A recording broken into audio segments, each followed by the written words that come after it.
আজকে আমি দুপুরে যা রান্না করেছি সেটাই আপনাদের সঙ্গে শেয়ার করলাম। এখানে একটা বাটিতে ভাত নিয়ে ভাত দিলাম, লবণ দিলাম, আর কাদা চিংড়ির বড়া করেছি। এখন শীতকালে প্রচুর কাদা চিংড়ি পাওয়া যাচ্ছে, কাদা চিংড়ির বড়া করে আপনাদের সঙ্গে শেয়ার করলাম। এখানে শাক ভাজা করেছি, আর এখানে মেথি শাকের চচ্চড়ি করেছি। অনেক রকমের সবজি দিয়ে মেথি শাকের চচ্চড়ি করেছি। আর এখানে ডাল করেছি। ডালটা আমাদের প্রতিদিনই হয়।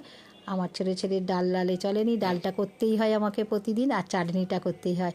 আর এখানে মাছের পিসগুলো দেখতে পাচ্ছেন, 4 জনের 4 রকমের মাছ রান্না করেছি। মানে যে যে পিসটা খাবে সেই বুঝে মাছের পিস নিয়ে রান্না করেছি। এখানে তেল ঝাল করেছি। এখানে মাছের নেজাটা দেখেই বুঝতে পারছেন, নেজাটা খুবই বড়, আর তেল ঝাল করেছি, সেটা শেয়ার করলাম। আর প্রতিদিন যা রান্না করি সেটাই আপনাদের সঙ্গে শেয়ার করেছি। ভালো লাগলে চ্যানেলটিকে সাবস্ক্রাইব করবেন, লাইক করবেন, কমেন্ট করে জানাবেন আজকের রান্না কেমন হয়েছে। ভালো থাকবেন, সুস্থ থাকবেন, নমস্কার।